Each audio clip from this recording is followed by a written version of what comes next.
the consolidated statement of cash flow is the same as the normal one that we do, which is cash flow for a single entity. But what we do for this one is that we try to combine the parents and the subsidiary items together. The cash flow that we normally do, we are just looking at the cash transactions that happen during the year, which we have recognized in our cash book, but we want to prepare a statement to show it. So the cash flow statement is the same as the cash book that we all know. It's the same as the cash book that we all know. So if you are preparing your cash book, what you have is that you have all your cash receipts against all your cash payments. That is how you are going to prepare your cash book. So the statement of cash flow is also prepared based on the cash flow concept, how we prepare cash flow, cash receipts against the cash payment for the year. So that is what we are coming to do. It's cash book that we are preparing, but they say statement of cash flow. We have two methods of doing this. The two methods of doing this. The first method is the direct method. The direct method, what we do is that we pick our cash receipts because we are going to sell goods for cash. So all the receipt that we receive from selling goods for cash, all the income that we receive will be shown as operating activities. So cash that are arising from operating activities will be shown. The cash that we receive from selling of goods, the cash that we paid for purchasing of goods, we net it, then we know the cash that we spent on operating activities. The next one is during the year, we might sold some of our non-current assets, which we bought intentionally for investing activities. It is there to help us expand our business. It is there to help us run our business. So we buy them purposely for investment, not trading activities. We might sell some of the asset during the year, we receive cash, and that cash is also will be sent to our cash book. So we show that one also. We can also buy some kind of financial assets, some investment during the year, treasury bill and those kind of things. We are spending cash. That is an outflow. It will also go to our cash. We come to financing activities. During the year, we might issue new shares, we might take loans, which will be in form of cash, and those will also increase our cash or reduce our cash during the year. So we just try to take all the cash transactions that happen during the year, and we try to see if we can do the adjustment to have our cash closing balance. That is it. It's the same as a cash book. What we do, direct method, we just pick our cash that are arising from our operating activities, day-to-day activities. We net our cash payment during the year from operating activities, cash purchases, rent paid, electricity paid, and those things. We take it, and that is all. That is the simplest one. But what we normally do is that instead of us starting with our cash received, we start with profit. You see, you know that profit, we use both cash. The profit was gotten based on cash basis and also the accrual basis concept of what? Accrual basis concept of what? Accounting. So as soon as we sold to the people, whether we receive cash or not, it will also be recognized. So the profit that we are going to use is consisting of both cash and credit items. Let me put it credit items or accrual items. So what we do is that we try to take off those items that are in the profit. They are not for cash, although we incur them, but we didn't pay for them. So we try to take them off and have our cash items. So we normally use the indirect method where we start with profits. The profit over there is consisting of both cash and non-cash items. So we try to separate out, we try to take out the non-cash items and leave only the what? The cash items. One of the non-cash items is what? Amortization of intangible assets. Amortization, we are not paying cash. We have already bought the asset and we pay cash for it. So if we are amortizing it, we are not paying any cash. So we try to add it back to the profit because it was subtracted from the profits. Depreciation too is a non-cash item. We try to add them back. Profit on disposal of assets. We try to, all those items that were subtracted from the profit and they were non-cash items, we add it back to them. Then we come to changes in our working items, which is working capital items, which people they has been singing some these things that if receivables is increasing, if debtors are increasing, it means that we are spending more cash. That is a lie. If creditors are increasing, it means that they are giving us more cash. That is a lie. If inventory is decreasing, it means that we are selling more and cash is coming in. That is also a lie. We are going to look at why, if inventory is decreasing, we add back to our profit. If it is increasing, we subtract. We are going to look at that, why it should be like that. Why, if debtors are decreasing, we add the difference. If it is increasing, we subtract. But not that if debtors figures are decreasing, it means that we are receiving some of the cash from them. No, that is a big lie. All right, let's look at how we prepare sales ledger control account, which is a total debtors control account. Okay. Assuming the cash that we receive, cash received from debtors, cash received from the debtors for the year was 20,000, and their opening balance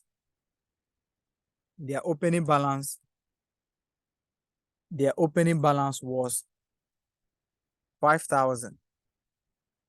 Then they say closing balance was also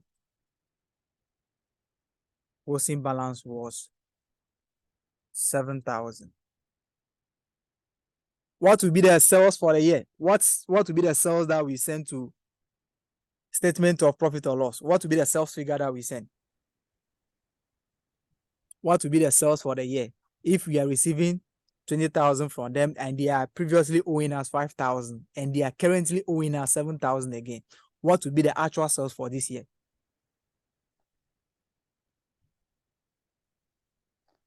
Senior Socrates, what will be the sales for this year?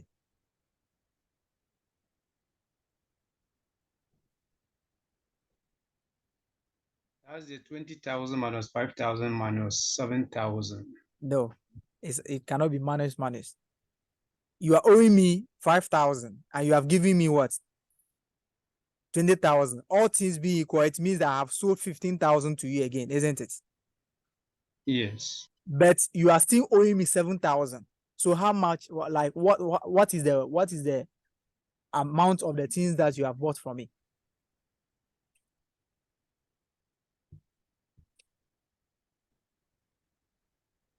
It means that So that'll be 22,000. yes. So what you bought from me was what? 22,000. So this is what I will 22,000. take to statement of profit or loss as what? Sales. But if we are preparing cash, the amount that would have gone there should have been what? 20,000. 20,000. So if you sent 200,000, what is happening? It means that you have overcast the figure by what?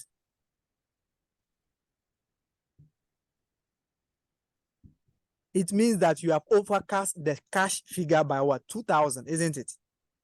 Yes. So in the profit that you are going to use, the sales value over there was 222,000, but the actual cash received was 20,000. So what are we going to do to reduce the profit, the sales figure in the profit, to make it now the cash received?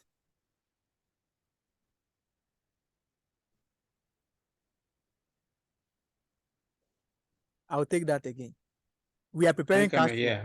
We are preparing cash flow, isn't it? So the Yes. actual figure we should send there should have been 20,000, which is the cash received. Okay. But in the statement of profit or loss, we are sending sales of what? 22,000. Okay. Okay. It means that in the profit that we are going to take, we are looking for cash, not profit. So we are starting with profit. It means that the profit that we are going to take, we have increased our cash received by what? 2,000. Because we used 22,000 to get the profit. Are you okay? Yes. So for we to know the cash element, what do we do to the profit? We have to go and subtract the excess 2,000 from it. Okay. Do you get the argument? Yes. Okay. Do you know why we are subtracting the 2,000?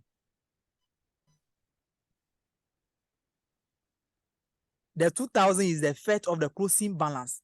If the closing balance should have been 5,000, it means that the sales for this year will also be 20,000.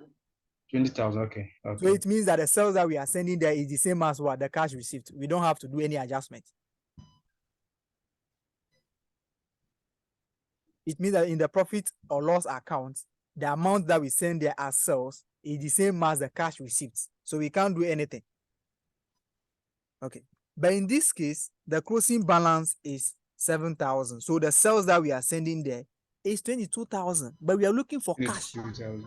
We are looking for cash. So the cash should have been 20,000, but we are sending 22,000. What do? We have to go and reduce the 22,000 by 2,000 to now make it the 20,000. The effect over there is that our closing balance of 7,000 is increasing ourselves, is increasing our cash received by 2,000. That is why if you compare the closing balance and then the opening balance and the debtors figure are increasing, we go and subtract the increasing figure, which is 2,000, because the 2,000 is increasing our sales. It's what it was added to the sales, which is an accrual element. The 2,000 over there, we didn't receive it, but we have added it. But the amount that we received should have been 20,000, but we are using 22,000. So what do?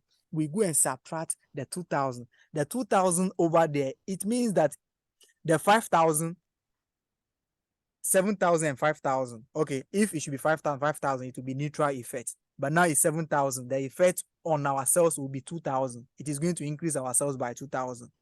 That 2,000 over there is a non-cash item. We didn't receive that amount. So what do? We go and subtract it from our profit. That is why if the debtors figures are increasing, we subtract. Let's look at the opposite. If the opening is 7,000 and the closing is 5,000, what will be the figure that we send there as sales? So does it mean that the opening balances and the closing balances are debtors? Yes, they are the debtors figure. Okay. All right. So let's look at the opposite. Assuming the opening is 7,000 and the closing now is 5,000, what will be the figure that we send as sales?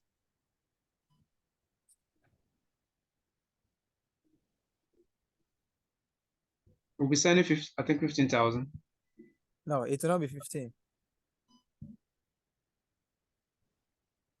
It will be 18,000 if I'm not mistaken.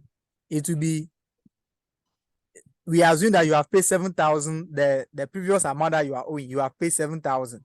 7,000. You'll be left with 13,000. Also, the 13,000 is relating to this year's sales, and you are still owing the person 5,000. It means that the person has sold to you 18,000 worth of goods. All right. So this will be 18,000. So this is what we are going to send as what? Sales. But the cash received was how much? How much should I go to cash accounts? It should have been 18,000. No, the cash received, the cash that we received from them. 20,000. 20,000. But how much are we sending to profit or loss accounts? 18,000. So what happens? It means that we have reduced the cash by what? 2,000. So what do? So we're going to add the 2,000. We add. That is why if you are finding the opening balance is more than the closing balance for debtors, we go and add the difference.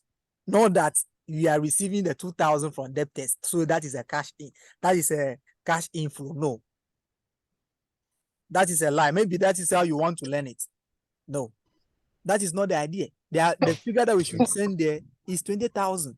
But since the opening is higher, we are sending 18,000 to profit or loss. It is the 18,000 that we use for the profit. So the figure should have been 20,000, but it's 18. So what do? We go and gross it up to have the 20,000. That is what we always add. If the closing is higher, it means that the closing is increasing the sales. So we go and subtract to make it out to the cash receipt. The same thing applies to purchases. The same thing applies to purchases. If the purchases, if their opening balance is higher, it means that, okay, let's look at the purchases also. Okay, purchases will be cash paid. So it means that this one doesn't follow the normal opening and closing balances that we know. That mostly you add your opening balances, then you deduct your closing balances. Yeah, the same thing that we are doing to get the sales. Deduct the closing balance, and then the opening balance, then you add the closing balance. And the same thing that we are doing to get 18,000. No, if you do it that way, No, you wouldn't get 18,000. no, my opening balance is 7,000, isn't it? 7,000. Okay, deduct 7,000 from 20,000.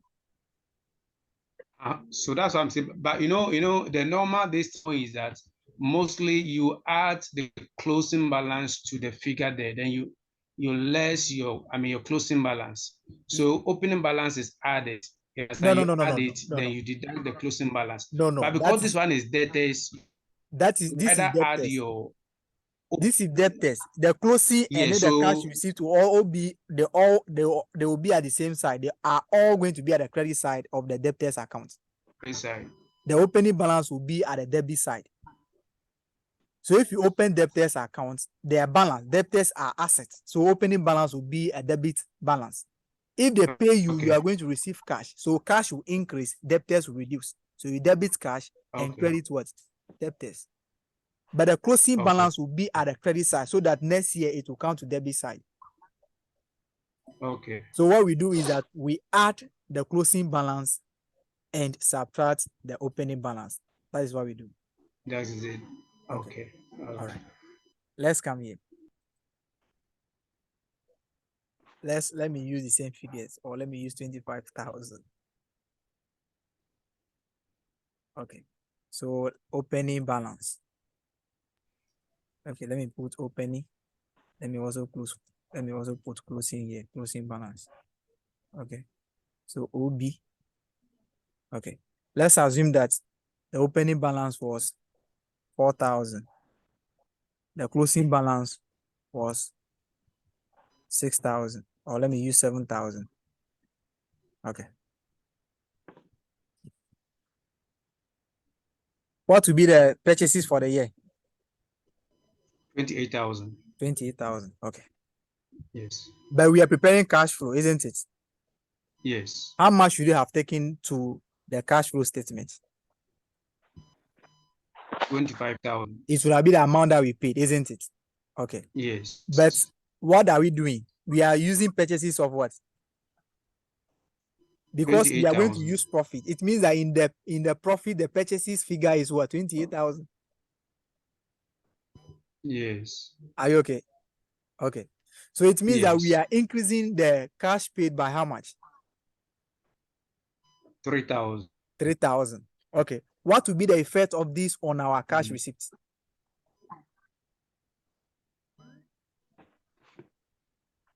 Assuming our cash receipt is 20. Cash has been increased by 3,000. No.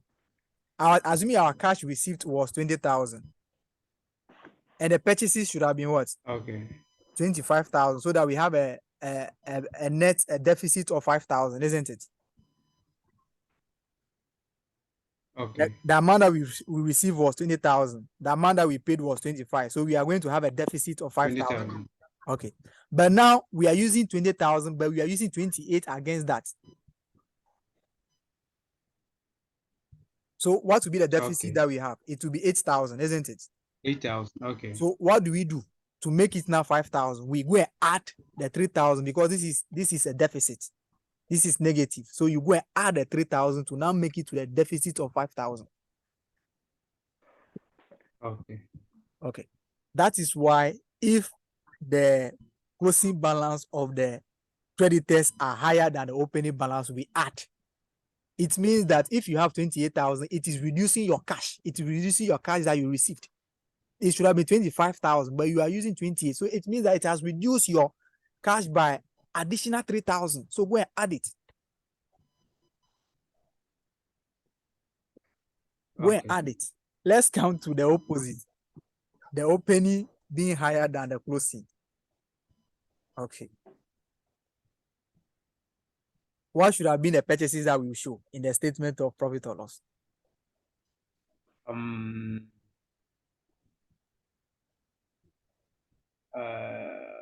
That would be 22,000. 22,000. Okay. What is happening? The actual figure that we should have shown is what? 25,000, isn't it? 25,000. But we are Yes. showing what? 22,000. 22,000. So we are subtracting only 22,000, which we should have subtracted 25,000. So what we do is that we go and subtract additional 3,000. Yes. That is why if the opening balance of the creditor's account is higher than the closing balance, we subtract. Okay. Oh, The, okay. the inventory should not go at all because we are using cash. The inventory you have already paid for it, so it is included in the purchases, but we are still showing it. So let's come here. Let's assume that our opening inventory is 5,000 and our closing inventory is 3,000. Okay. Assuming that we have done the right thing, our cash received was 20,000. Our cash paid was what? 25,000. Then we have what? 5,000. What we were doing is that we are adding inventory, which is opening. We are adding inventory of opening to this to have 10,000. And now we are subtracting what? 3,000, which is the closing, to now have 8,000. How much will be the balance we are going to have?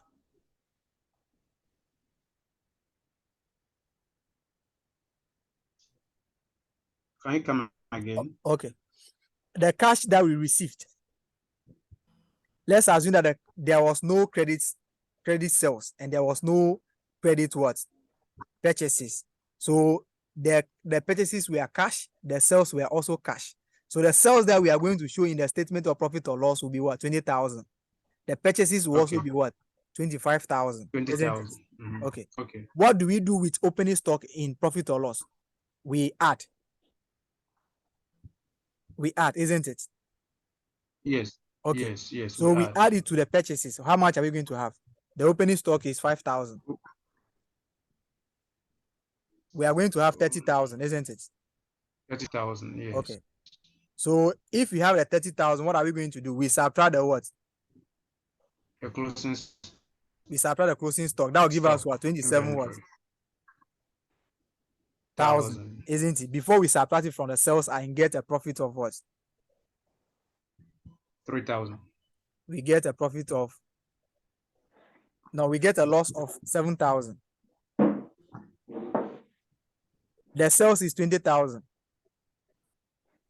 And the cost of goods available for sale is 30,000. We subtract closing stock of 3,000. We get 27,000. So 27,000 against what? 20,000 will be 7,000, isn't it? All right. But this one we are using cash. We are preparing cash. The actual cash that will be left should have been 20,000 that we receive and the 25,000 that we pay. So the cash should have been negative what? 5,000. 5,000. But we are now showing what? 7,000. What is happening? It's been increased by 2,000. So what do? We come and subtract the 2,000 from 7,000 to have what? 5,000. Yes. That is why if the, okay, we not subtract, this is a loss. This is a loss. Okay. The 7,000 is a loss, so we add to get the 5,000. I was thinking it's positive. This will be a loss. Okay. This will be a loss. So we add. We add the 2,000 to have the negative 5,000. This is why when the opening stock is higher than the closing stock, we add. If the closing stock is higher than the opening stock, we subtract. Okay. I don't want to bother you, but I just want you to take that thing from your head that if the opening balance of the debtors are higher than the closing, it means that we have received enough cash for them. That is a lie. If the creditors closing balance are higher than the opening, it means that they have given us enough credit facilities again, so we are saving cash. That is a lie. If the opening inventory is lower than the closing, it means that we have sold some of the inventory. That is a lie. It is the effect, it is the impact of this on our profit. That is why we add or subtract.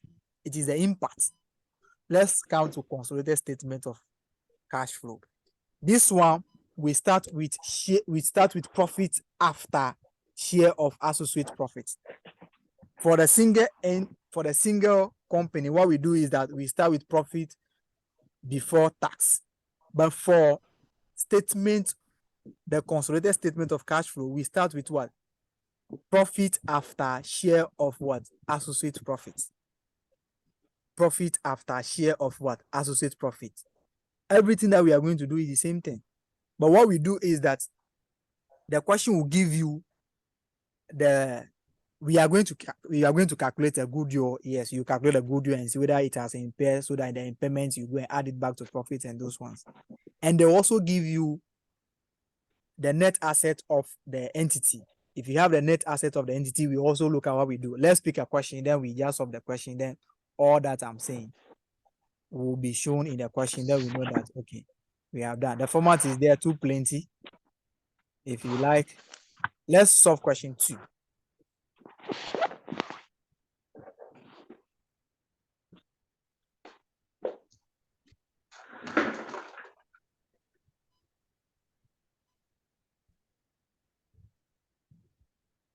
Question 2. Okay. You will be given. So we start with what? Profit just after the share of what? Associate profits. What will be the figure there? So let me put operating activities here.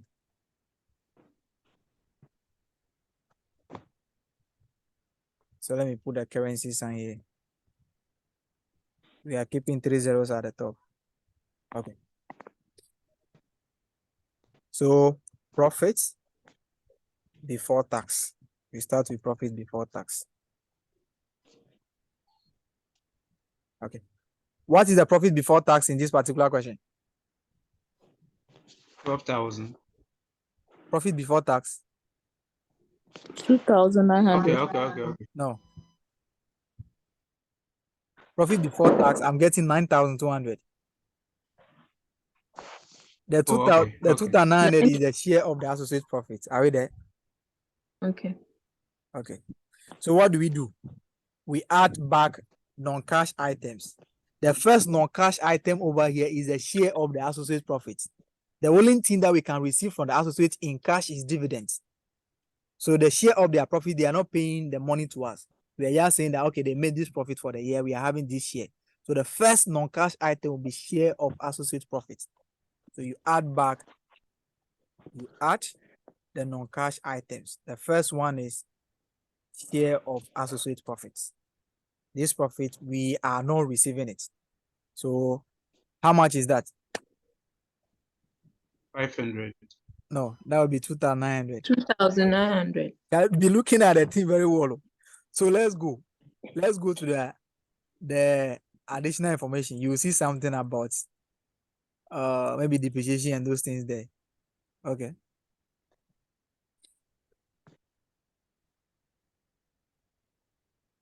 Additional information A.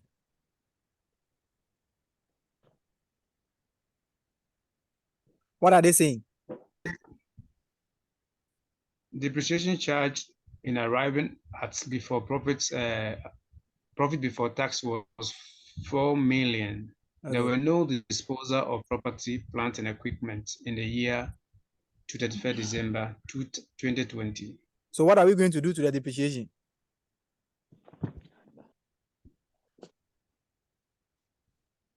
What are we going to do with the depreciation figure?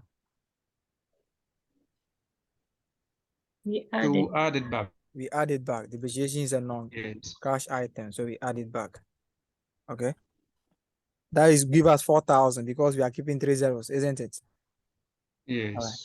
So what we also do is that we add the finance cost also back, because we assume that maybe the finance cost over there is the effective finance cost. That is not the actual amount that we paid.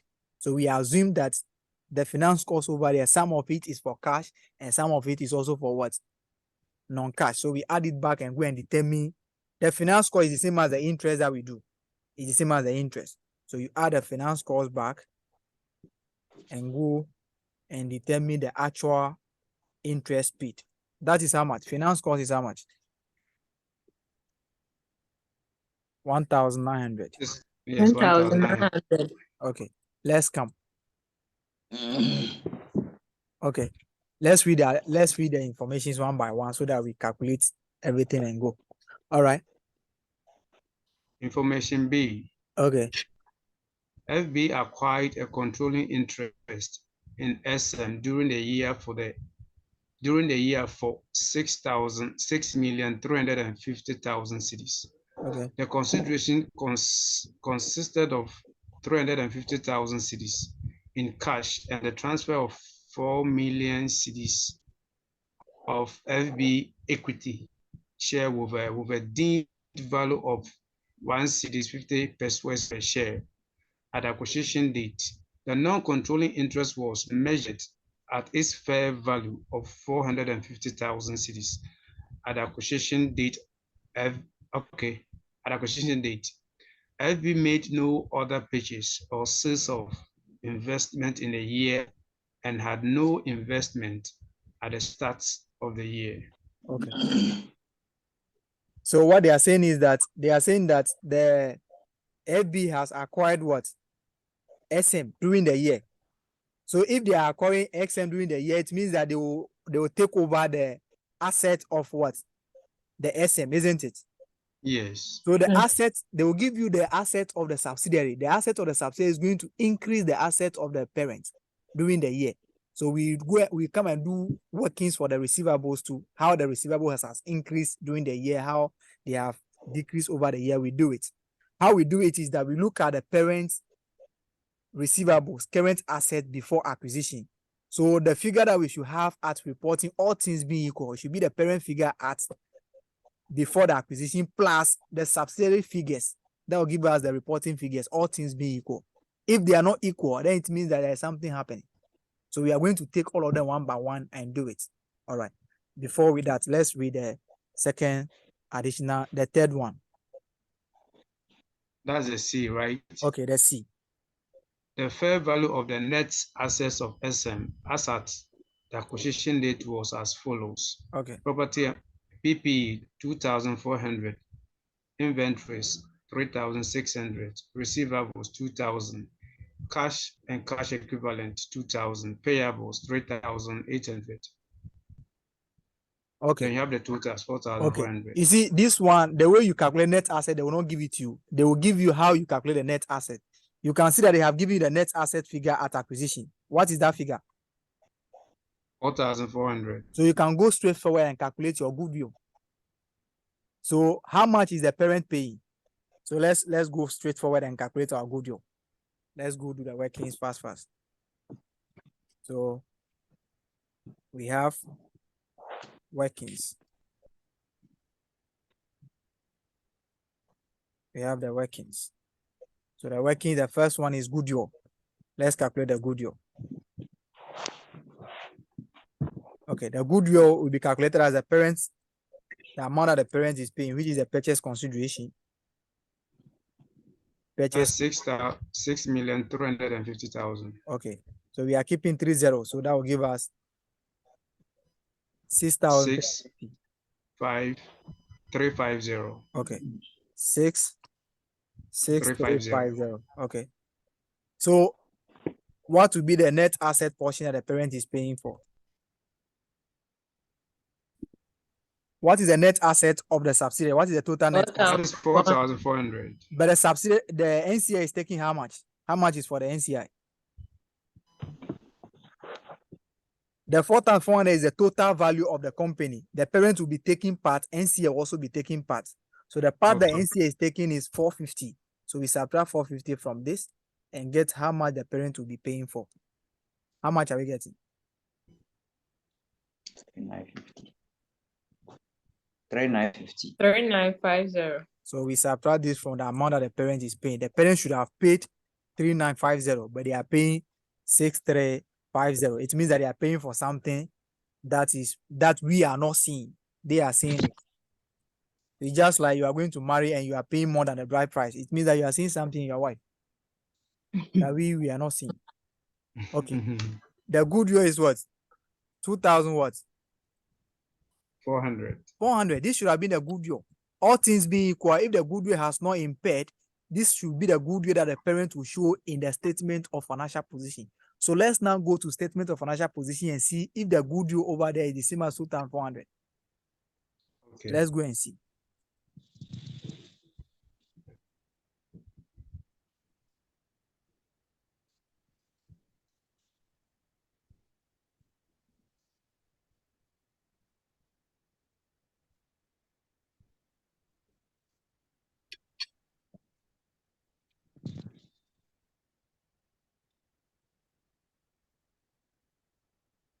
why this thing is.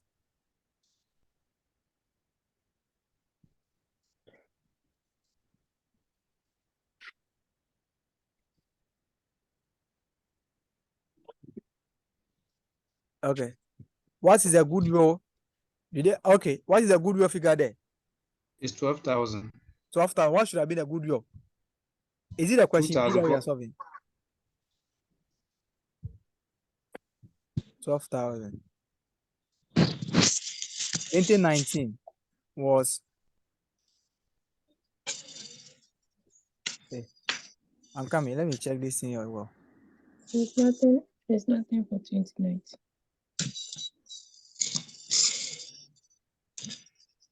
I'm coming. 2019. There's no goodwill. This one is 12,000. No, that cannot be possible.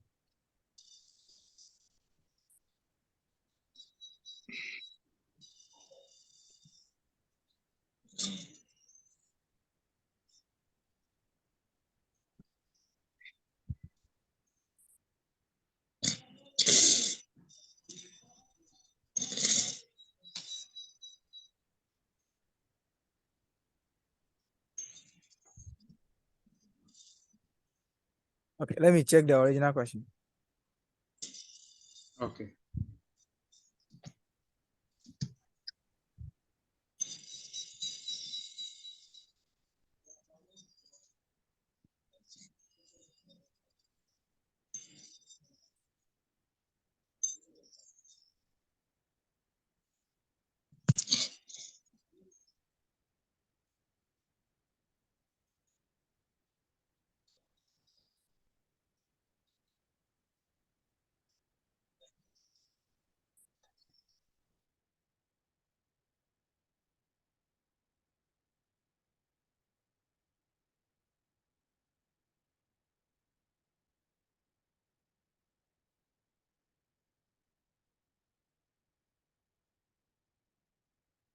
Goodwill figure should be 12,000. Should be 2,000.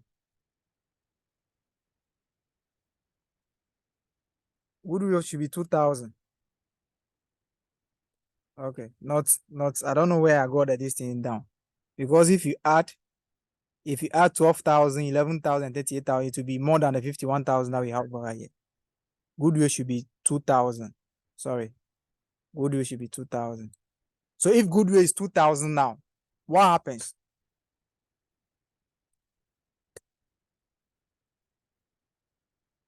If the goodwill should be 2,000, what happens to the goodwill? Means we have overage, eh? Or Yes. 4,000. Oh, no, It will be impairment of what? It means that the goodwill has impaired by what?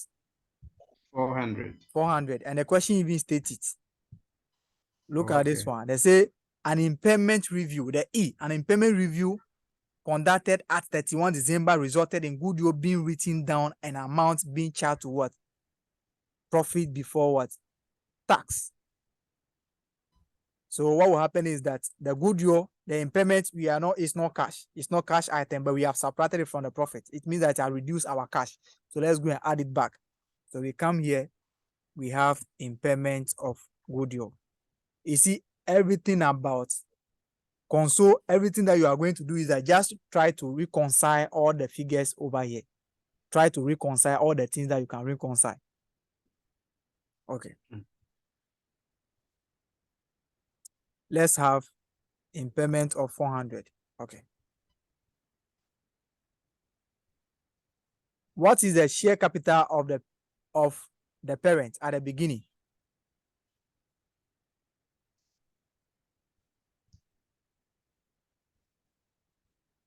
What is the share capital of the parent at the beginning?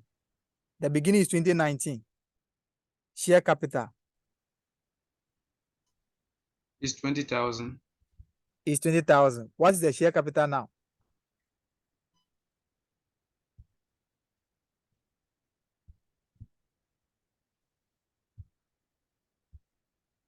What is the share capital now? 2020.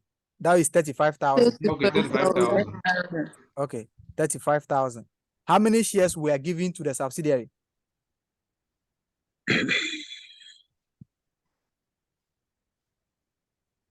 4,000. Giving 4 million. It was 4 million. 4,000. Okay. 4,000. At how much? At once, it is 50 pesos. 150 pesos. Okay. Use the 4 million to multiply the 1.5. Let's see something. Okay. To be 6 million. It will be what? 6 million. 6 million. 6 million, isn't it? Yes. 6 plus. In actual sense, should be 4,000 because there will be a share premium. But since we don't have share premium account over here, we will come and reconcile that later. Maybe the parent can issue additional shares. But before you can do that, you have to come and reconcile. Maybe the parents can issue bonus. The parents can do bonus issue where they will change some of their reserves to what? Shares. So before we come and conclude that the parents issue new shares or something, we reconcile the share capital accounts together with the retained earnings and see if the difference is matching. If the difference is matching, we assume that they are doing bonus issue. So let's leave that for now. Let's come to we are done with depreciation, finance costs. There was no disposal during the year, so there won't be any profit on disposal. So we are done with the first one, which is the profit. The second one we are done, but we come and reconcile the NCS figure and see whether they have received any dividends. Okay. Let's come to finance cost. Finance cost will come later. The impairment review, we have done that one too. Let's come to workings for the working capital items. Let's do workings for or changes in working capital items. Changes in working capital items. Working capital items, which will be our receivables and those ones. Let's do workings for them. Okay. So let's put a 2 here. So let's do receivables first. Or we can do all together. Okay. We can do all together. So what we'll do is that we put receivables here. So let's put receivable first. Or let's put property, plant, and equipment.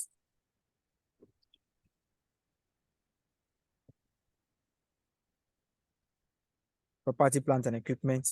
The next one will be inventories, isn't it? Inventories.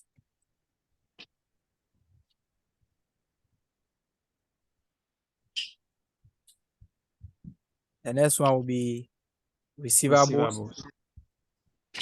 We don't do anything for the cash because the cash will be used for the investment that we are making. We net the cash. You see their cash balance over here.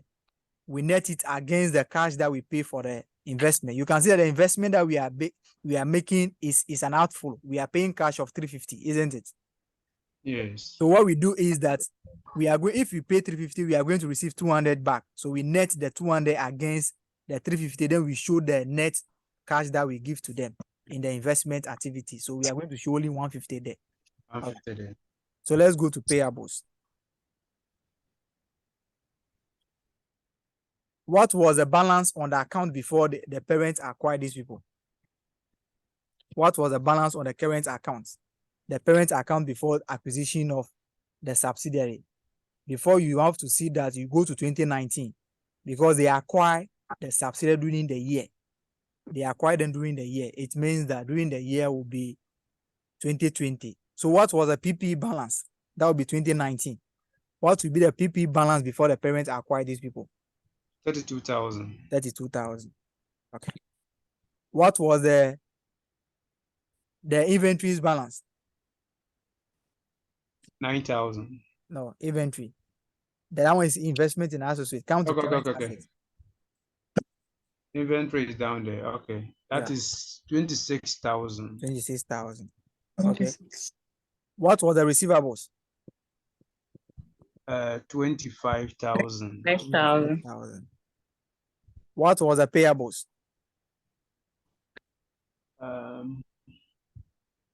Why is the payout? Okay. 14,000. It's what, 14,000. 14,000. Okay. So if we are acquiring the subsidiary, it means that their asset, their PPU now will come and add to our own, isn't it? Yeah. Okay, Yes. so let's come to the acquisition, the PPs and the asset that we'll be getting from acquisition. What is the value of their PPE?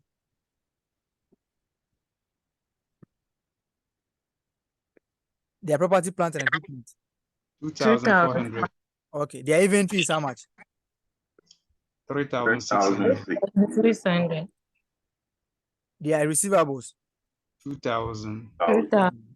Their payables is what? 3,800. Negative. It will still be addition because payout is credited, so it will still be addition. Okay. All right. But what will happen to any of these things? There will be a depreciation of the PP, isn't it? Yes. So it means that the 32,000 is going to reduce. It will not be the same as 32,000 at the end. So we are going to have Yes. depreciation. If there's any revaluation during the year, the revaluation is going to increase the value. So we add it because we do it like the opening balance that we have. So what will happen? Then we compare with the closing. Depreciation is going to reduce the opening balance, we do it. If there's a revaluation gain is going to increase our opening balance. So the depreciation is how much? Depreciation was 4,000. 4 million. Yes. Okay. There won't be any depreciation or anything for these ones, isn't it? Okay. Let's now look at what should have been the supposed balances at the end of the year. What should have been the supposed balance for each of them? The supposed balance for each of them will be, let me just sum them up. These ones.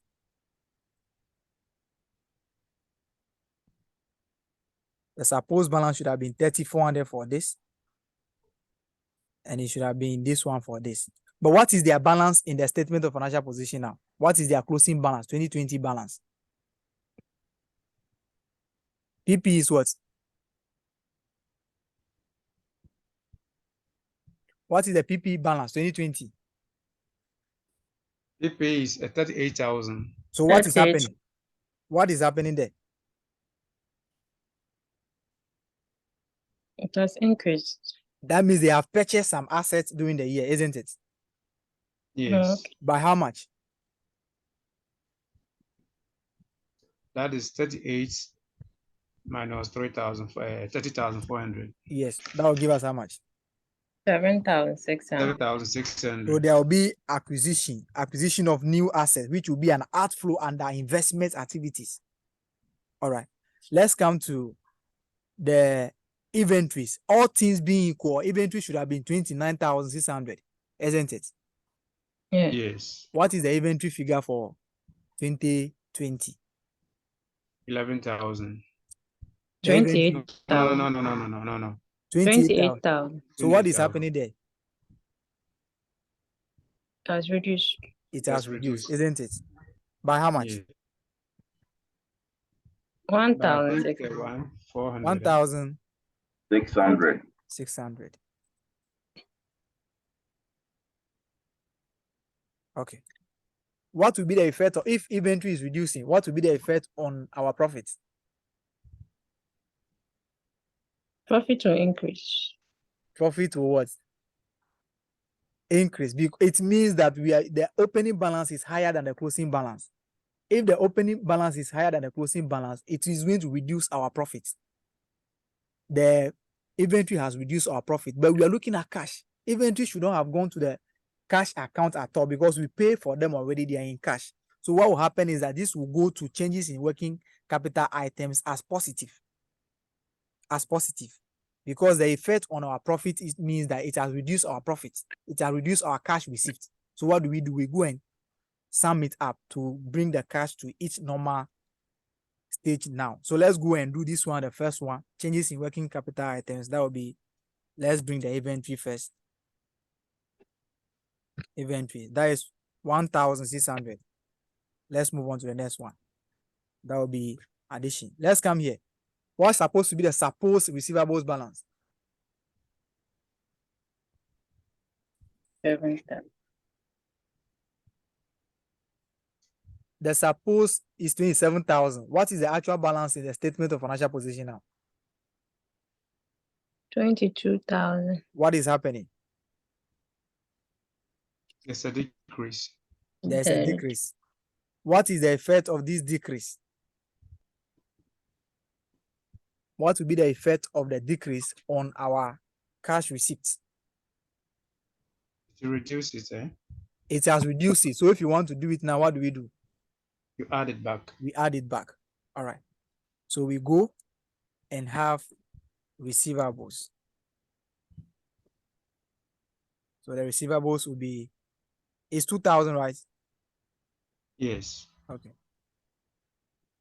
2,000. Let's now count to inventories. Let's now count to payables rather.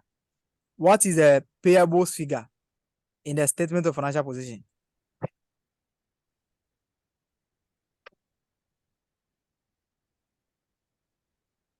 $20,000. 20,000. But what's supposed to be the supposed figure? 17,800.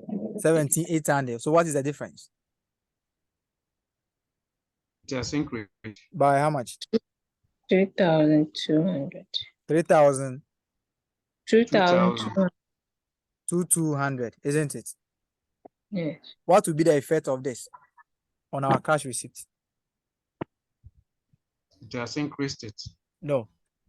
The payables means that this one to the meaning is that our cash that we receive should have been 25,000. Our cash receipt is 25,000. But what happened is that we supposed to subtract 17,800 from it. We're supposed to subtract 17,800 from it, but we ended up subtracting 20,000. It means that this will now be 5,000, but in actual sense, it's supposed to be 17,800. If it is 17,800, what should have been the balance? What should have been the balance? It will be 25,000 minus the 17,800. What should have been the balance?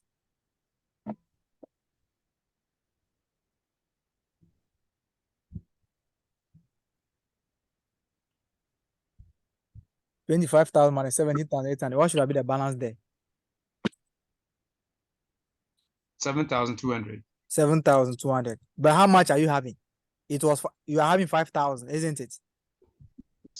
So what will you do to make it now 7,200? You add the 2,200 back. Okay. If the effect of the closing payables being higher is that it will increase our purchases. It will increase our purchases, but we are using cash. It means that a portion of it, that portion of it, which is the 2,200, relate to a non-cash item because we didn't take the money for those people. We didn't pay them, but they are increasing our purchases. The purchases that we should have used should have been cash purchases, but this 2,200 is increasing enough to have credit purchases and cash purchases. So we just go and remove the credit purchases.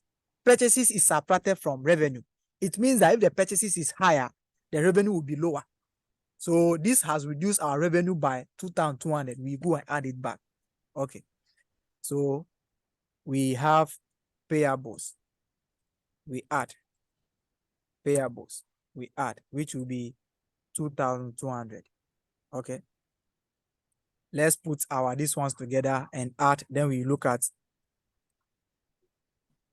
finance costs and tax. Landlord, Yeah. please, sorry, the impairment, can you help me how you got the impairment? So you got how I was able to get a good year, isn't it? Were you okay with how I got a good year? 2,400. So I followed through, but my internet was disturbing, so I lost on the way. Okay. But let's look at the purchase consideration. How much did the parent pay for all the things? They pay 6,350, isn't it? Yes. Okay. What is the total value of the subsidiary net assets? 4,400. But this is the total value of the company, which will be shared among the parents and then the NCI. Good. Okay. But the question is saying that the non-controlling interest was measured at fair value of 450. It means that 450 out of this is for NCI. So what portion will be for the parents? We subtract 450 from the 4,400. What are you getting?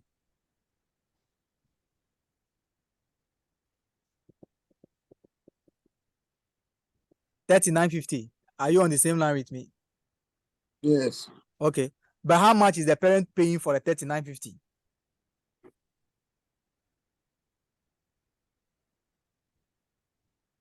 $6,350. Are we on the same line? Okay. So what is the excess? The excess become the impairment. The excess becomes the goodwill. You can say the parent is paying in excess. Is paying more than it should. So they are paying for something that we are not seeing, but they are saying that they are seeing it. So that is technically called goodwill. It can be the location. They are paying for the location.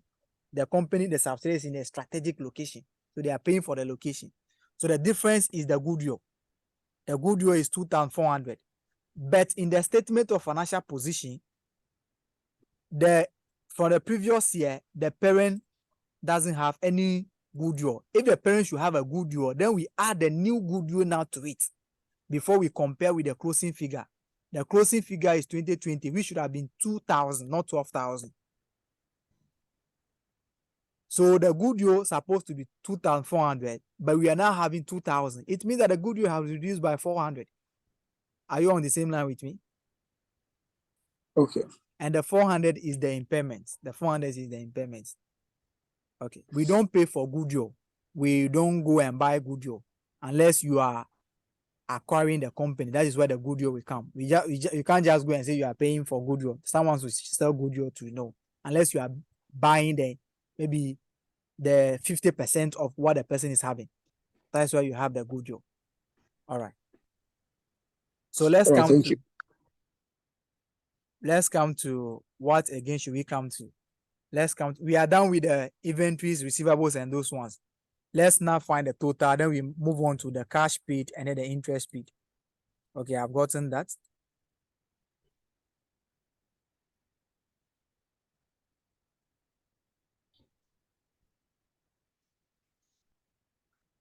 Okay, I've gotten these two. Okay, let's put all of them together. This plus this plus this. Okay, this is the figure that I'm getting.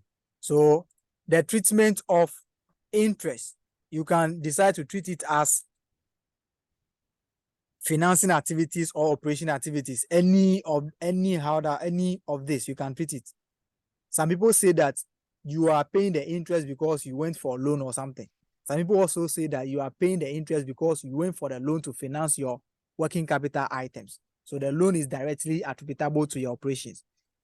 If not for the loan, you can't run the business. So anyhow that you want to do it, it is allowable. Okay, let's now come to the tax. What is the income tax for last year? What is the balance of the income tax account?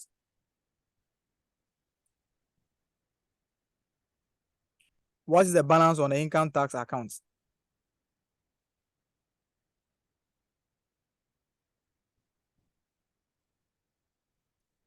What is the balance on the income tax account in the statement of financial position?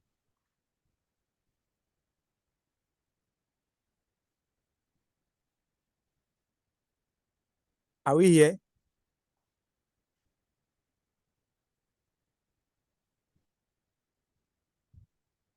Are we here?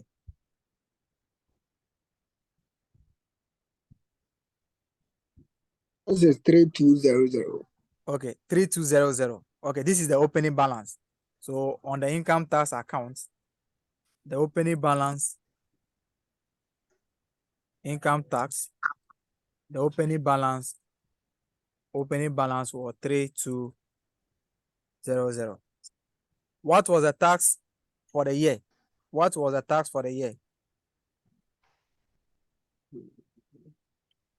2,500. So what will be what will be the impact of this? This will now increase our tax liability, isn't it? Yes. We are owing the people 3,200 and we're supposed to pay them 2,500. So our tax liability is supposed to increase. So charge for the year. So this should have increased by 2,500.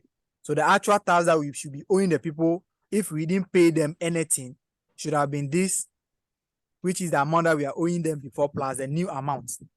It should have been 5,700. But how much are we owing them currently?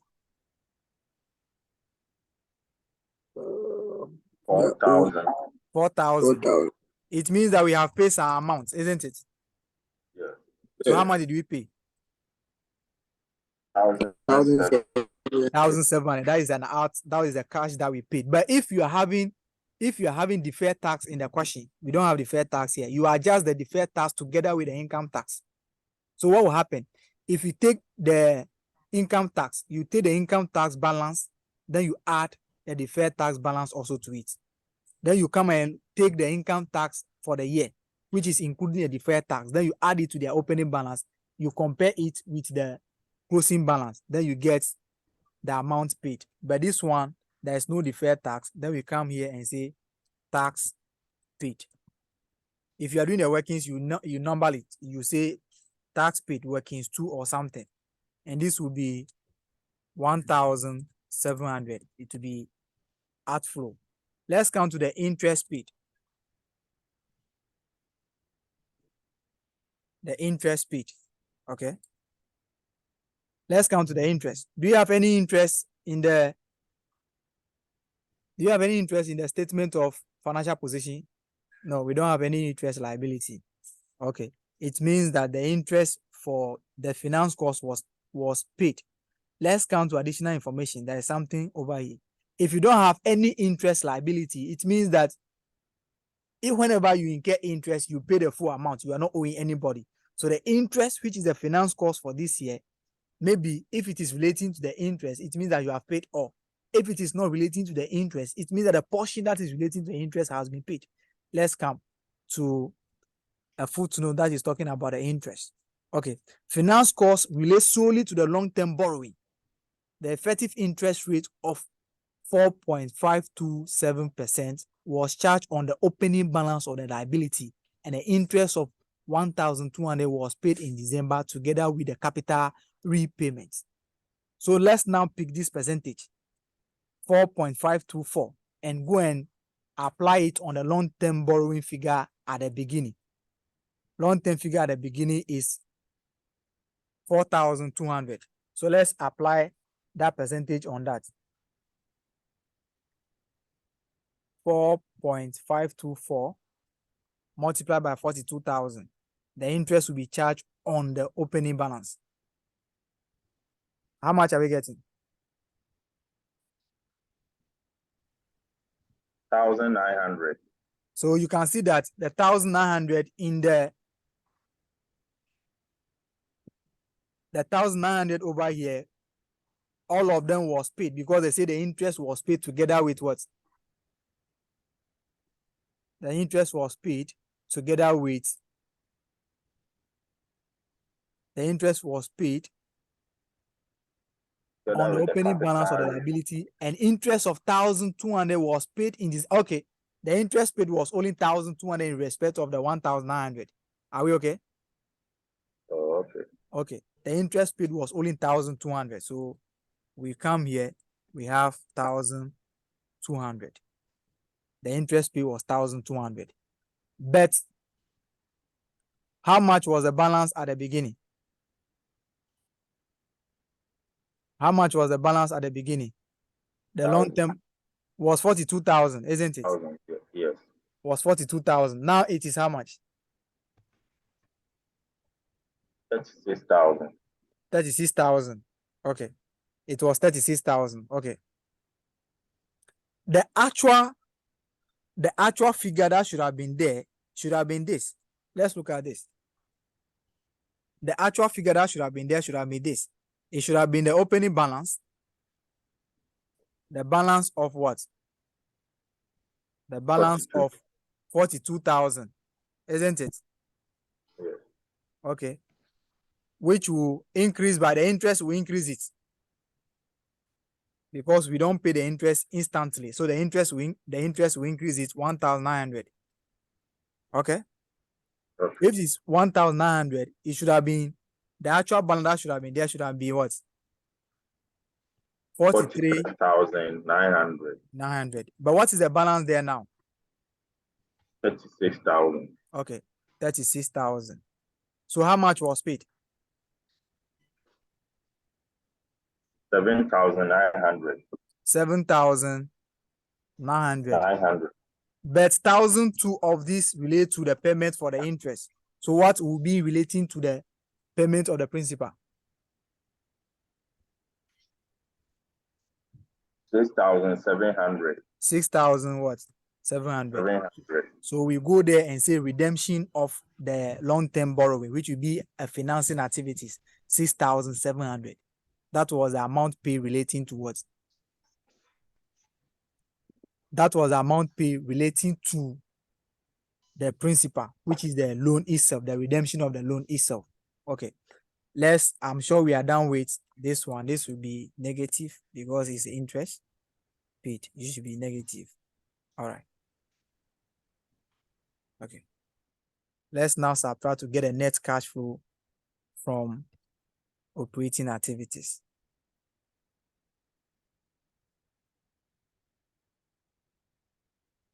So we have the net cash flow from operating activities. Net cash flow from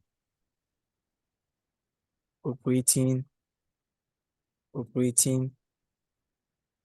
activities. The next one is investing what? Activities. Okay.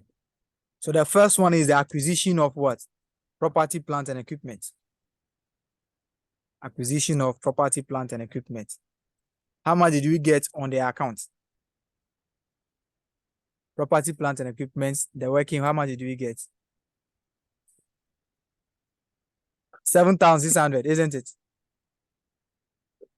Okay. So they have bought 7,600. This is an outflow. 7,600. There was no disposal, so nothing will come. Let's come to investments in subsidiary, which is XM. What we do is that the cash that we pay for them, that will be 350. We net the cash that we are receiving from them, which is part of their net assets, 200. Then we are going to have a net spend of 150. Okay. Let's look at whether we have done any other investment during the year. Let's look at whether we have done any other investment during the year or we have received any dividend from the associates. We are done with the first part of this. Let's come to whether we are done with that of the associates. Okay, finance cost relates solely to this one. We are done with this one. And impairment review, we are done. Let's take the associates. Let's take the associate figure. What was the investment in associate from the beginning? 9,000. 9,000. What will increase the investment in associate?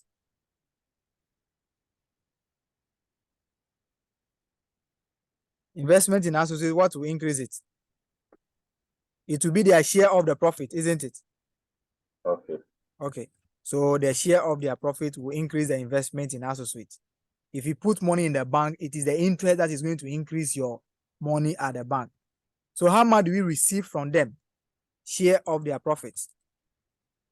Share of profits. So share of the associate profits. How much was that? 2,900. 900. Okay.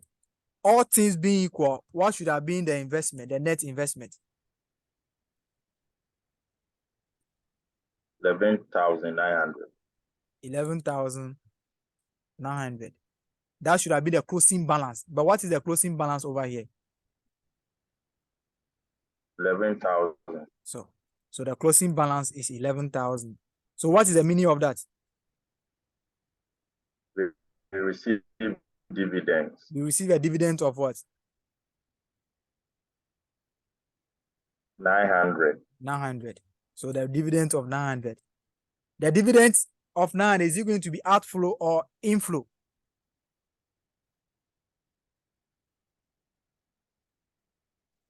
The dividend of 900, is it going to be inflow to us or outflow? It's an inflow to us. So which will be classified under what?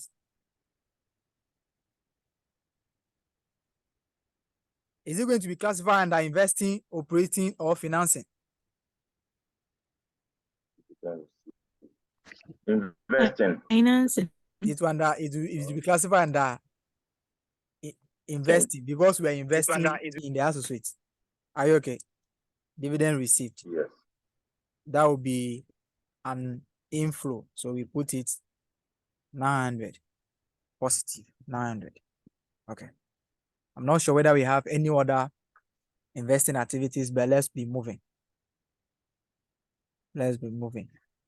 Cash flow, try to reconcile everything. Start with the opening figure. It's just like the double entry. You have opening, anything that happens will increase it or reduce it. Then you do it and compare with the supposed figure that you should have, compare with the actual figure that you have now. That will give you the difference. I'm not sure we have any other item there. Let's now let's leave that and count to financing activities. If you have anything, if you come across anything again, then we go there and adjust it. So financing activities, the first one is the redemption of what? The loan. The redemption of the long-term loan.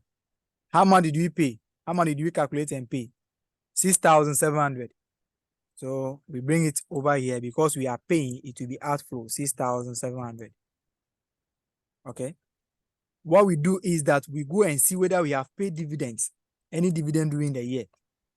We go and see whether we have paid any dividend during the year. For you to know the dividends, then you start with the what? The workings for the NCI. You start with the workings for the NCI to see whether NCI has received any dividends.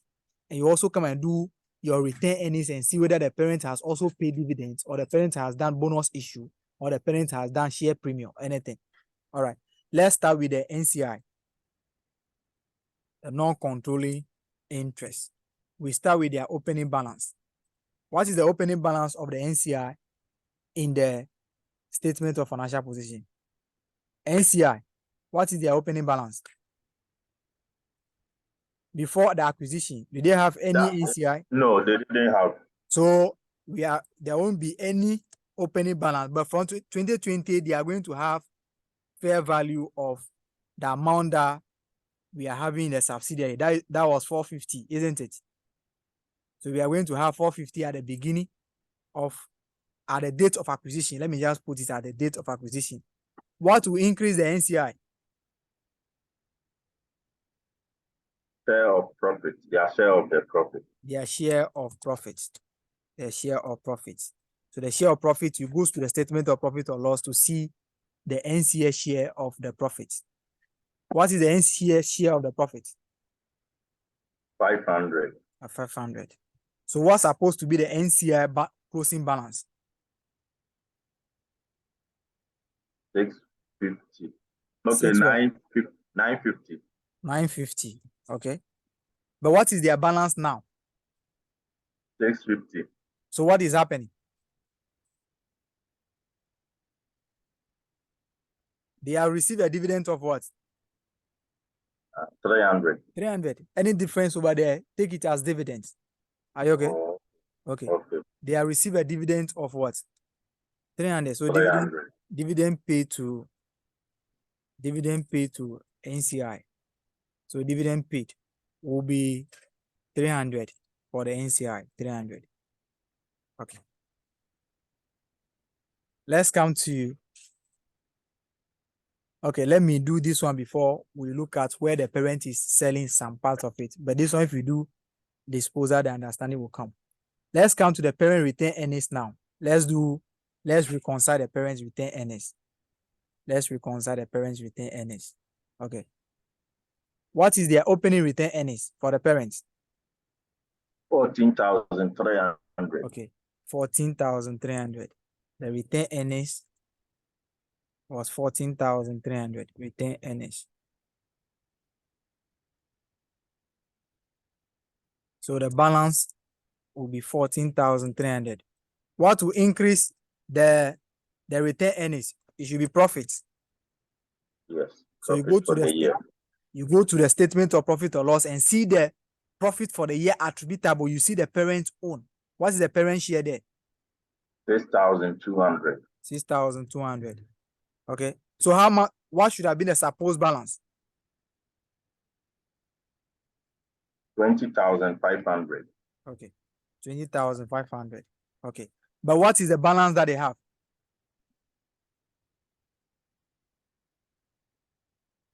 What is the closing balance for them? 18,350. 18,350. The difference is what? Don't conclude that they have paid dividends. Don't conclude unless you go and adjust their share capital to see whether the difference that is in the return earnings is the same as the difference in the share capital. Then you can go ahead and see that, okay, they have done bonus issue or they have done this. Let's move on. So that will give us 22,150. okay. That will give us 2150. Okay. Let's come to the share capital now. Let's come to the share capital now. Okay. The share capital, the balance is what? 20,000. 20,000 at the beginning. What will increase is the shares that we have issued to what? To the shareholders of the subsidiary. Let's come here. Okay. We have a transfer of 4,000 of FB's equity shares with a deemed value of 1.50 per share at the acquisition date. So let's now find the value of this. Let's now find 6,000. that will give us 6,000. Okay. But in actual sense, we should have taken 4,000 to this place because they are saying that the parent shares are traded at 1 city. That is just a mistake over there. So ignore that. Okay. We have share exchange. Or if we have a share premium in the question, it means that 1 city was taken to the equity shares and the 50 pesos was taken to what? Share premium, because we are issuing above our normal share price. So the 50% or the 2,000 will be taken to share premium, but we don't have share premium. So we assume that all the 6,000 has been added to the parent's equity capital. So the share exchange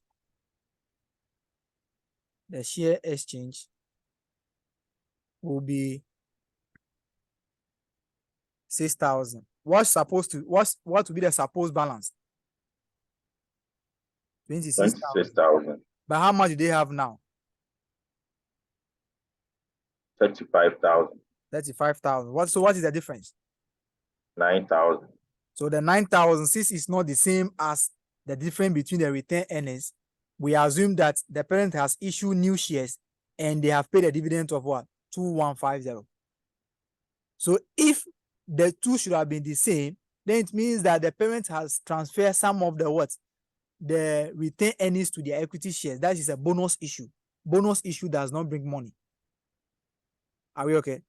So we assume that they have paid a dividend of 2150 and they have issued additional shares of 9,000.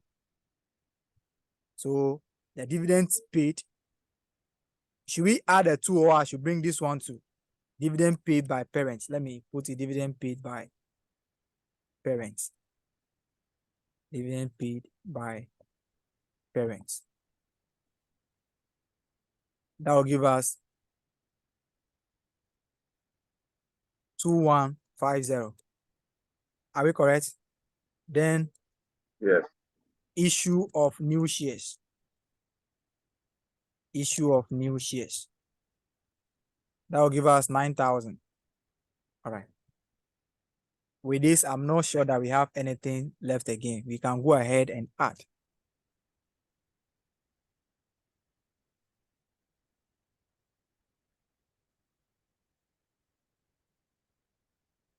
Okay, let me just add them here to be this.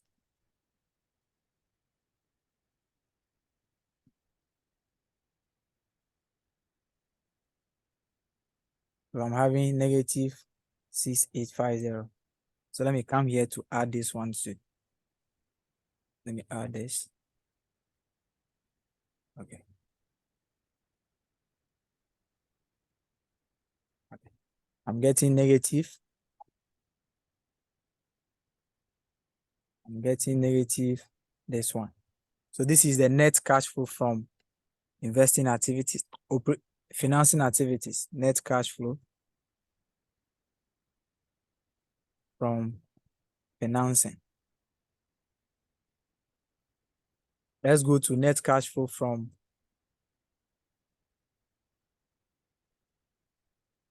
investing activities.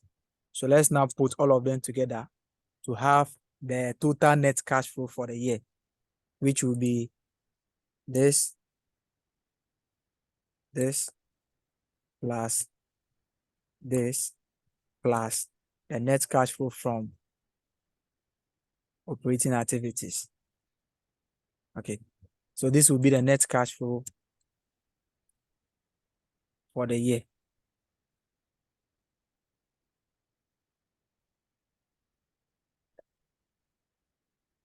So this is the cash flow from the year. What do we do? It will come and add to our what? Our opening cash, isn't it?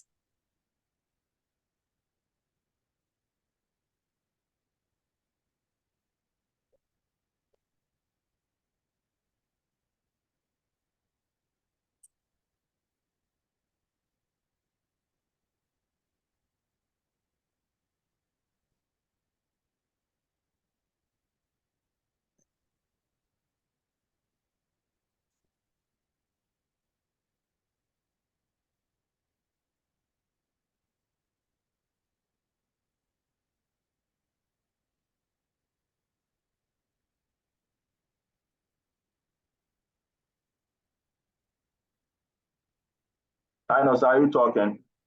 Yeah, I want to see the dividend received. Oh, okay.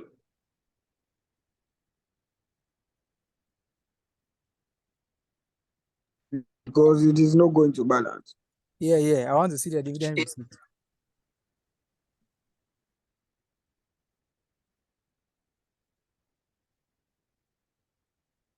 It's mean that I didn't with some of the figures for.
Okay.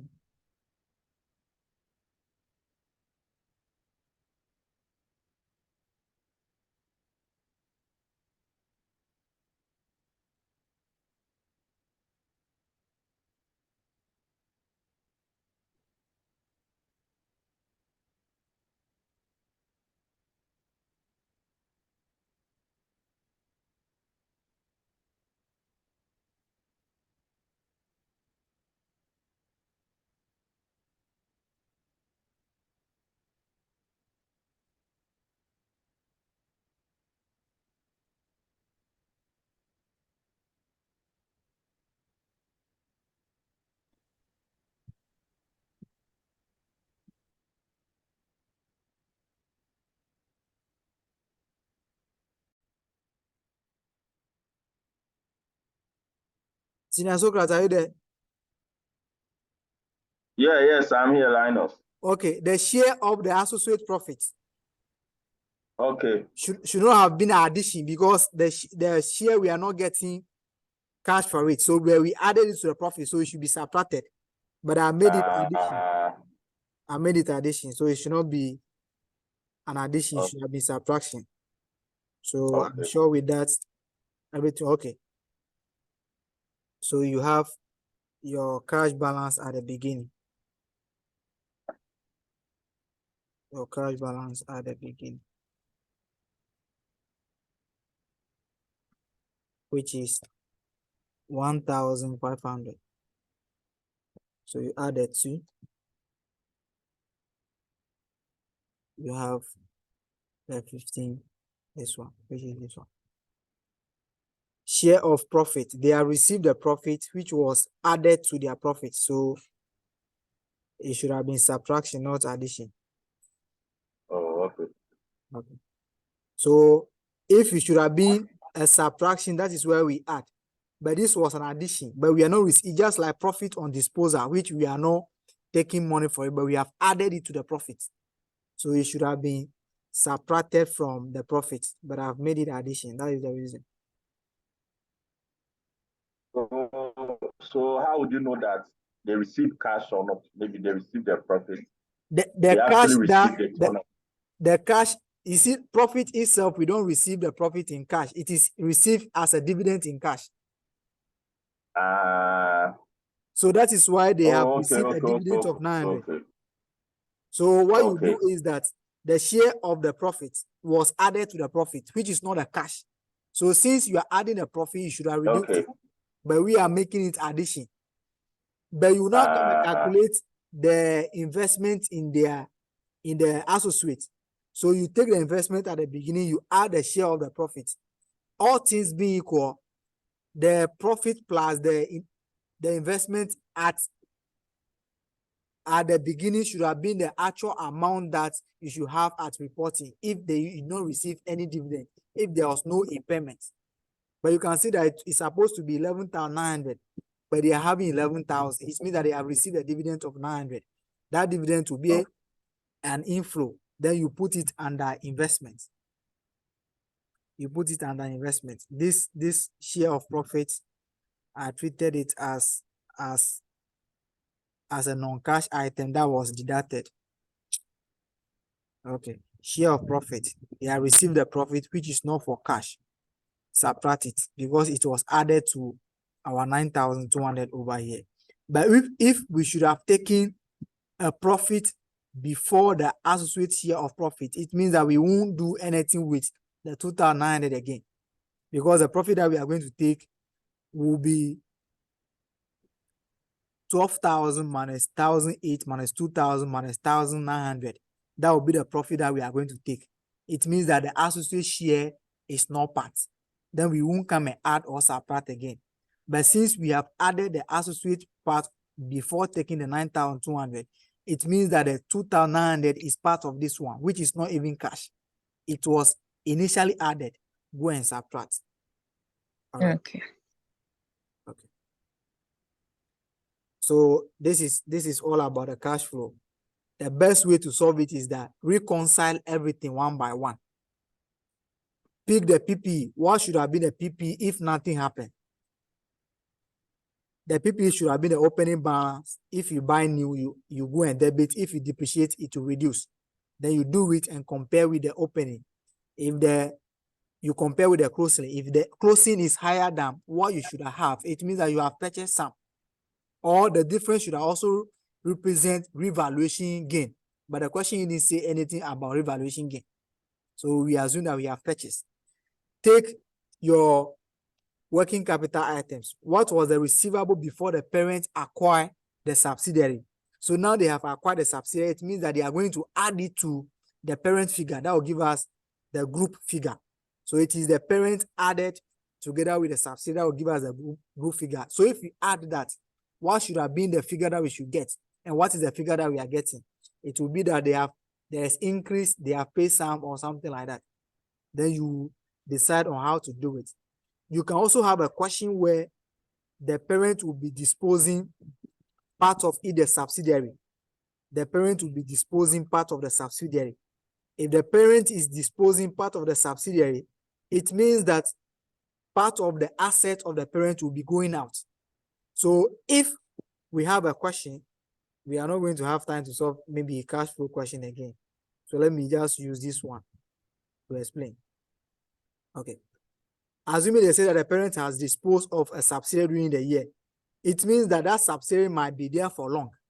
So if they are saying that the parent disposed a subsidiary whose asset, whose inventory is 500, it means that that 500 is part of what? The opening inventory over here. So if you want to know the inventory that you'll be carrying to the reporting, you have to take the one that you have disposed of. Because that if you are disposing it, the figures will not be there again. So you subtract the disposal from the opening figures before you compare. That is about disposal. But this is without disposal. So I will just pick a question where there's a disposal on it, which will be the question 2 or question 3. Then we try that one and see. It is getting okay. During the year, Pell also disposed 60% of this one in store for cash proceeds. Okay. Then we come and do the question 3. But officially, we are ending the class today. We will do maybe step acquisition or disposal within the week. I will communicate the time to you. Then we see what we can do. I'm traveling to Volta on Tuesday, so I'll go and see what the gods can do for you people.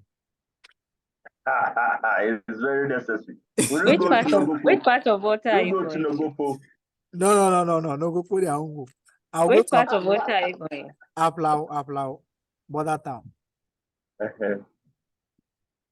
Olali, do you know that? Auntie Me, I Olali, know do you know that? the